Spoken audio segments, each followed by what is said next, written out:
All right, so I definitely appreciate this one comment. I wanted to read it out. He said a couple points. Not everyone expresses their feelings like that because a lot of people feel that they are received badly. A lot of people feel it's better to internalize it. That is true, and I believe we are conditioned. We've been conditioned to think this way for a while, and because a lot of people, um, they've opened up to someone in their life, and to somewhere down the line, that person has betrayed them or used that information against them or done something wrong to them to not make them want to open up anymore to anyone. But I'm letting y'all know now, when you move this way, it is it's not really healthy for you. I get it because it's a self defense mechanism. You kind of trying to protect your feelings and protect your heart. But at the end of the day, you have to find time and trusting your intuition and trusting you first to allow yourself to open up to the right people.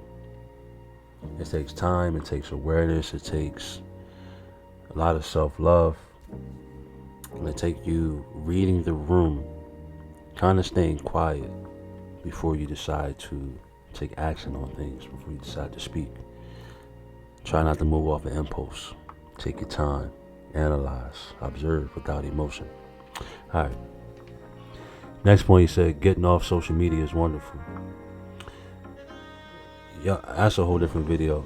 Social media, getting off social media, I kind of refreshed to a whole different level. When I first was getting off, I would get back on my phone, knowing I deleted Instagram, deleted the YouTube app, deleted TikTok app, deleted Facebook. I would go to my phone, trying to get back on those social media platforms, knowing that I knew that they weren't there. It was a drug to me that I didn't have control of, and that I wanted to take hold of and make some changes within me to be able to move in a better way. Kind of relapsed on that too. We're gonna talk based on that another day. But this one really meant a lot to me. It said, the pouring from a cup analogy. Remember, when the mask comes down in the airplane, instructions say to help yourself first. It's hard to help others when you haven't helped yourself first. It's not selfishness, it's just being realistic. Remember that. That's deep to me because a lot of people, I know for me personally, if I'm going through things, a lot of the times I go and reach out to others. And whoever can see this, they know I've reached out to a lot of people behind the scenes just to talk, just to make sure you are and you're breathing and you're cool. Through time, I've understood myself that I do that because I'm needing that, and I'm learning to heal by healing others, if that makes any sense.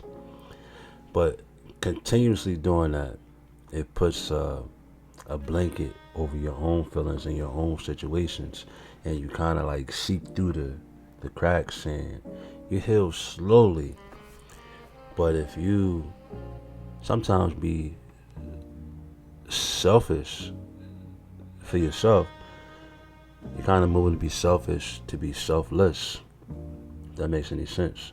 And you heal a lot faster that way.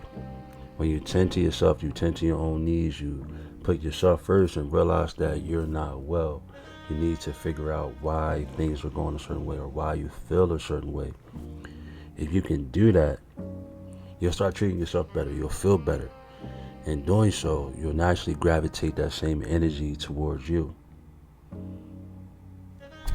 That's just how it works. It's just basic manifestation. It starts with general self-analyzing and self-re-engineering so that you can attract the things that you are. All right. It said, it's always harder to take your own advice than it is to advise others. That's part of life. That definitely hit me in another way because often you know exactly what to tell somebody, how to help somebody else's situation, and you know deep down that everything you're saying to them is what you're saying to yourself, but somehow you don't apply the information that you know that can help you grow in ways that have been beneficial. Like, you don't take your own advice. Practice what you preach. I've learned that deeply, and I'm at a stage where I'm really taking my own advice now. I'm kind of watching all the old work and stuff I put out and just standing on business. I mean, I can say it like that. You're standing on business with myself. So I appreciate you saying that. Last thing, he said you do need to love yourself. Nothing wrong with that either. Your introspection is the thing most other people lack. If you cannot look at the bigger picture and realize you were right and wrong, that's huge on this. That's huge yourself. Keep going, Biz. Hey man, I appreciate you, my guy. This comment meant a lot.